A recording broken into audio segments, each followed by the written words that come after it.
Dear friends, welcome to Learning About. In the first week of February 2021, the Staff Selection Commission came up with the notification for the SSC MTS examination, that is the multitasking non-technical staff examination. Now, in this video, I'm going to share the details from that notification. I'm just going to share the highlights, right? So first, regarding the details of the post, so as I said, it is the multitasking staff. The pay level is 1, and it comes under the General Central Service Group C, non-gazetted, non-ministerial post, and this is part of the government of India, offices, departments, and ministries located in different states and union territories. And roughly, there are about like 15,000 vacancies. Okay, overall, like throughout India, there are 15,000 vacancies. And if you look at the salary, the pay band, like I said, it's pay level 1, 5,200 to 20,200, and with a grade pay of 1,800. The take home, okay, the salary that you get in hand per month should be somewhere around 18,000 to 22,000.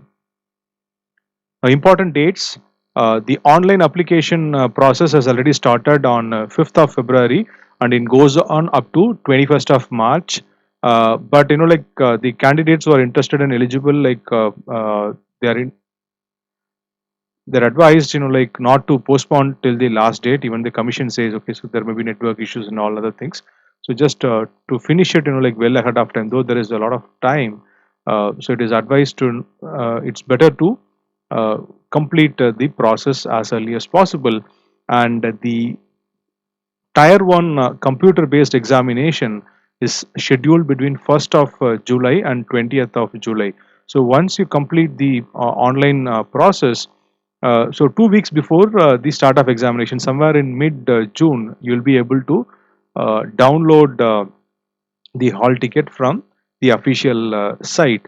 And people who qualify on merit basis, considering all the reservation and other factors, uh, merit basis, people who qualify Tier 1 will be called for Tier 2 examination, which will be a descriptive paper, and that will be conducted on 21st November 2021.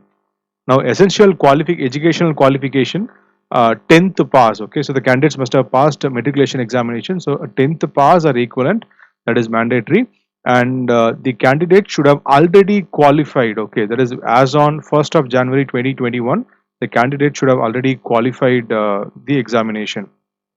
And so the other things like citizenship, like wherever required, you can pause the video and look at the details.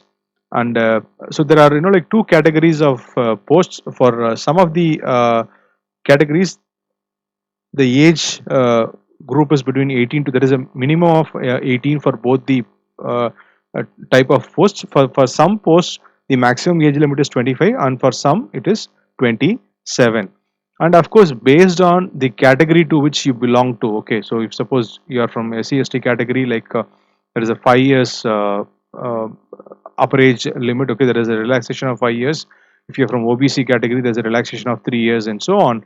And please ensure that if you belong, now if you are from a category claiming for any kind of a reservation, now the relevant certificate should be with you while you apply for these examinations. So the certificate should be ready with you in the prescribed format when you apply for these examinations, so that you are able to claim, maybe the age relaxation, or the categorical relaxation, and relaxation for the post and marks and all that. And the very important part with regard to this particular notification is that, so these 15,000 vacancies are across the country, right?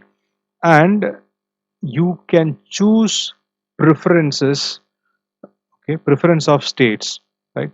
So every state is given a code. Okay, so you can choose a states, like preference. For example, if a candidate wishes to opt for only like three states and union territories, that is Delhi, Rajasthan, and Haryana, right? Now you can choose G, H, and C, that is the codes, right? And if and also apart from the states, there is also an all India quota or all India category. Okay, now which is the code is 12. So you can, in that case, if you want to choose like Delhi, Rajasthan, Haryana, and all India, you can choose G, H, C, and 12, and you can uh, choose in that particular order of your preference. And then the rest of the options you can leave XXX, which means that you have not chosen anything. But there is something that is very important that you have to keep in mind. Now, let's say you have applied for Delhi, Rajasthan, Haryana, and All India. You will be considered only for these four categories. Let's say you have got some cutoff, right? Now, for that mark, Delhi, Rajasthan, Haryana, and even all India quota, right? All these quotas, the cutoffs are more than your cutoff. But let's say you take a state like Andhra Pradesh, and Andhra Pradesh cutoff is less than your cutoff, and let's say your marks is more than Andhra Pradesh marks. Now you will not be considered for Andhra Pradesh unless you choose Andhra Pradesh. Okay, so when you make a choice of the states, so you can choose all the states, also all India category, right? Or you can choose, like whatever states of your choice and in that specific order, and then on all India category, or only specific states alone. Okay, so whatever the choice is yours, but you have to make the right decision. Once you have taken a decision, now it cannot be reverted back, it cannot be changed. Please remember that. So you have to exercise due diligence in choosing states, union territories, or the all India category. So this is a very important part with respect to this examination. And tier 1, uh, you have 100 questions and 100 marks, total duration of 1.5 hours, 90 minutes. So each question carries 1 mark. And please remember, and it is a multiple choice objective type questions, wherein for every question you will have four answer choices. If you don't, if you mark an answer, and if it is correct, you will get 1 mark. If you mark an answer and if the answer is wrong, a negative of 0.25 will be detected. Okay, a negative mark of 0.25, that is 1/4 negative mark, will be detected, right? Now English, of course, will be only the general English section, only will be in the language of English. Part 2, part 3, and part 4, that is general intelligence and reasoning, numerical aptitude, and general awareness, will be available in two languages, English and Hindi. Okay, so a total of 100 marks, and the candidates who qualify this based on like merit, the top performers will be considered for tier 2.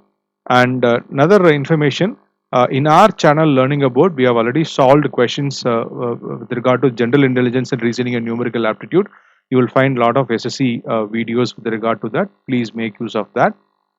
Now, so as I said, those who qualify tier 1 based on merit will be called for paper 2 descriptive. That's for 50 marks, and in that you will be asked to write, like an essay or a letter in English or any of the language scheduled in the 8th schedule of Constitution, like so Hindi, Tamil, or Telugu, or Malayalam, and so on. And there is a total duration of 30 minutes. And this is just a qualifying paper. That is, you just have to get some minimum marks. So for the general, for the unreserved category, it is like 40% marks. That is, you have to get 20 out of 50. And for the reserved category, it is like 35% marks. That is 17.5 out of 50. 35% marks the reserved category candidates should get. So that it's just a qualifying part. It is a qualifying paper only. It will not be considered for the merit, and there is no interview for this post. So after you qualify paper 2, you will be called for the uh, document verification, right? And you have to have everything in like, be it the category that you belong to, and especially the educational qualification, all the other, like the ID proof. So all these documents should be intact. So mode of selection, as I said, paper 1, your score, okay, normalized score, that because exam happens for about 20 days across different sessions.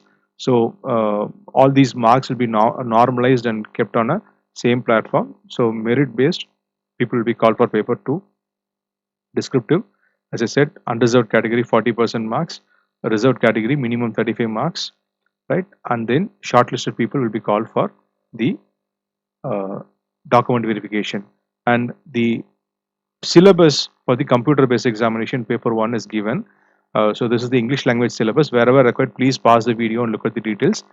English language, general intelligence and reasoning, numerical aptitude, and it is very clearly mentioned that it is only up to the metric level, that is up to 10th level. So most of the aptitude and all, if you select, like, it's like 8th class level, 10th class level only. Okay, so even the general intelligence and reasoning. Okay, so 8th class level, 10th class level. Now this is the standard of questions. And of course you also get questions on the general awareness, okay, the current events. Okay, so Indian geography, history, general polity, Indian constitution and all that. Again, like 10th class level, 8th class level, that is the level of questions that you can expect. Okay, and reservation, you have the regular norms, like that are usually followed for all the central government posts, that is followed for this. And how to apply, very important, you have to log into the staff selection commission website, ssc.nic.in. You have to go for a one-time registration first. If you have not already done the one-time registration, you have to go for a one-time registration, and then you have to apply for the MTS, the current examination. So for this, like for the one-time registration, you have to pay a fee of 100 rupee, and there is an exception for women candidates and candidates belonging to SC/ST for the payment of fee. So there is nil fee for those category of candidates. So once you finish the one-time registration, you have to go for the MTS. Now there is something again with respect to uploading photograph and signature. There is a particular instruction with regard to SSC. Now, if you look at the photograph and signature, the dimensions are all same like other exams. Okay, so photograph is like 3.5 into 4.5 centimeter, and this is a signature is like 4 into 2 centimeter, and all that. Okay, but when it comes to the photograph, you have to, the photograph should be very recent, not more than 3 months old, and you have to write, like you have to, digitally write your date, like on which the photograph was taken. Okay, so that should be written on that digitally, like that should be written on that. For example, here, like as you can see on the screen, so I've given a date like 23/10/2020, right? So that date should be written on this photograph. So as shown here. Also, in the question, also like in the filling up the form, so question number 26, okay, the box, you have to fill the date in which the photograph was taken. And question 27, right, you have to clearly say whether you have entered the, whether the date is clearly mentioned on the photograph. So this is something that is unique to this SSC examinations. So this is the screenshot for the one-time registration. This is the screenshot for multitasking and non-technical staff examination. And please remember, whenever like you go for the processes, that is be the tier 1 or tier 2 or the document verification process, you have to, along with your admission, that is your hall ticket, and uh, uh, along with your hall ticket, you have to carry 2 recent color photographs, passport size photograph, and original valid photo ID, any one of the ones that are listed here on the screen. And if you have any questions, please do post your questions in the comments below. We'll definitely answer your queries. And for more videos on job alerts and videos on reasoning and quantitative aptitude, please like, share, and subscribe to our channel Learning About. Thanks for watching the video. Have a great day. Thank you.